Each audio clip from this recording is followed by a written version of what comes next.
Hey guys, welcome to my first video. Hooray! This is a part of a tentatively much larger project in which I break down certain aspects of the original Star Trek and distill it into a summarized version of its gayest elements. I was going to start with Star Trek the Motion Picture, but I ran into several roadblocks along the way. Chiefly, I became overwhelmed with the amount of background information I was having to supply in order for my narrative to have its greatest impact. I want everyone to be able to enjoy this series I'm making, even if they haven't watched that much Star Trek. So I'll be providing as much context as I think necessary. I am instead starting with a smaller but no less important piece of the puzzle. I'm going all the way back to the beginning. Well, almost. The Naked Time is the fourth episode of Star Trek the Original Series. It first aired September 29th, 1966. The crew of the USS Enterprise becomes infected with a deadly space virus that acts like alcohol, removing one's inhibitions. The Naked Time helped to shape the characters by exploring their inner workings. This is especially true of the Spock character, who became popularized after this episode aired. I think The Naked Time is the most important episode to start with because it lays down Spock's fundamental struggle with emotions, especially love, and identity. I came to realize when I was pounding out the video for the first movie that literally none of it makes sense if you don't understand the core conflict of Mr. Spock and how that affects his interactions with Captain Kirk. So without further ado, let's jump right in. The Enterprise is tasked with observing the breakup of a dying planet. They also plan to retrieve a research team stationed on the surface.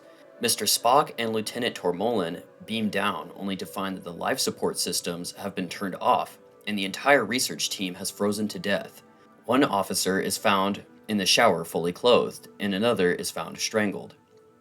Spock's like, "Okay, Lieutenant, this is really weird, so make sure you don't touch anything and then touch your face, because that would be really stupid." And Tormolen's like, "Yeah, okay." They beam back to the ship, and Dr. McCoy doesn't find anything wrong with them, so they return to duty.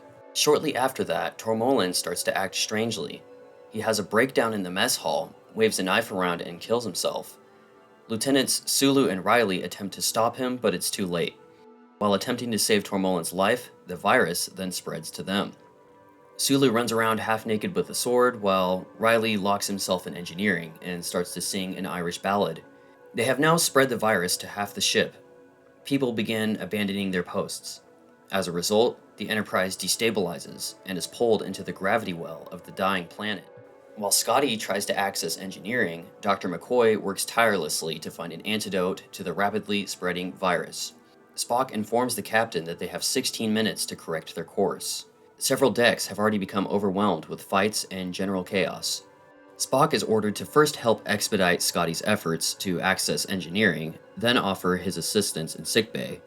On his way to engineering, Spock runs into several intoxicated crewmen and expresses disdain for their lack of control. He also sees blood-red graffiti on the wall which says, "Love mankind." He ponders it momentarily and sighs. So he goes over to Scotty and is pretty much just like, "Hurry up," and makes his way to sickbay. He's stopped by Nurse Chapel, who spreads the virus to him when she takes him by the hand. She professes her love to him and says that she sees his constant struggle to maintain emotional control, given the fact that he is half human and half Vulcan. For those who aren't aware, Vulcans were once a race of savages who overcame their constant warring by suppressing their emotions and turning to a vaguely religious philosophy that prioritizes logic above all else. Although Vulcans are stereotyped as being cold and emotionless, the truth is that their feelings are dangerously excessive and thus constantly denied and restrained. Spock, a human-Vulcan hybrid, is the first of his kind. So, naturally, hijinks ensue. All he can say to Nurse Chapel is, "I'm sorry," and wanders off in a daze. Thus begins his downward spiral. Spock is embroiled in a losing battle with his inner pain. Scotty finally breaks into engineering and Riley is taken to sickbay. Meanwhile, Spock's dispassionate facade has crumbled and he grapples with a full-on mental breakdown.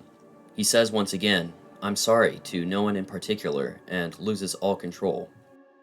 This is an incredible scene, by the way, and it was all done in one take. When Riley is removed from engineering, it's revealed that he turned the Enterprise's engine completely off, and it's going to take about 30 minutes to turn it back on. The ship's outer hull is rapidly heating up, and if something isn't done in 8 minutes or less, the ship is going to burn up. So they're messing around with deadly matter-antimatter formulas in the hopes that they can magically get out of this predicament. McCoy has finally found an antidote to the disease, and Kirk sets off in search of Spock in the hopes that he'll whip up a formula. He finds Spock in really bad shape, crying about how he can never even tell his own mother that he loves her. Kirk tries to get through to him about the formula, but Spock is preoccupied. Jim, when I feel friendship for you, I'm ashamed. This right here is what makes this episode so important. Moving forward, this admission sets the tone for all of their interactions that follow. Understand, Jim. I spent a whole lifetime learning to hide my feelings. He is just as apologetic to Kirk as he is to Nurse Chapel for being unable to express affection. More so even, given his need to explain himself. Kirk then tries to snap him out of it by slapping him, which in turn causes him to also become infected. The violence of this scene adds another element of tension to their friendship. Violence has historically been used as a stand-in for eroticism, particularly between two men. Even if it wasn't intentional in this episode, there's another episode in which it is undoubtedly so.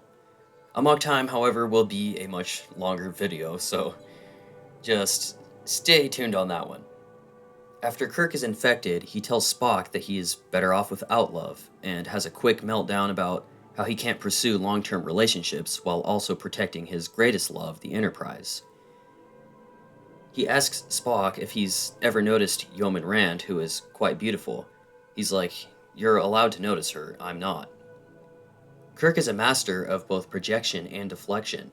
Seeing how neither of them are exactly eager to address the usually unspoken tension between them, it's only natural for Kirk to evade the subject. He's like, anyway, women, am I right?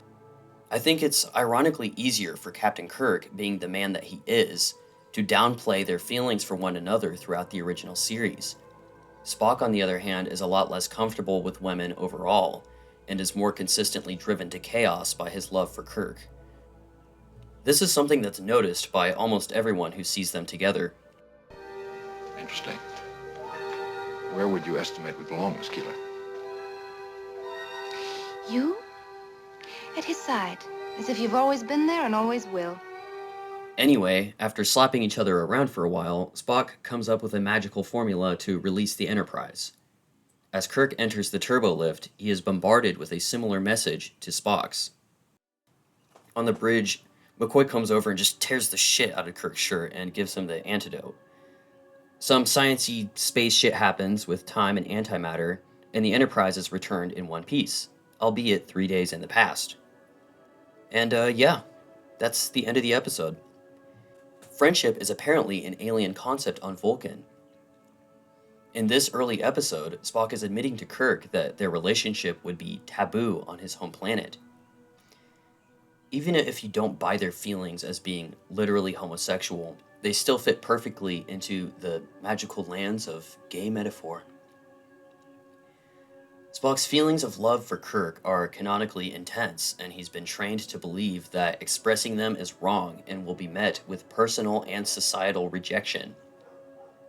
The power of Spock as a queer character lies in his journey from this, When I feel friendship for you, I'm ashamed.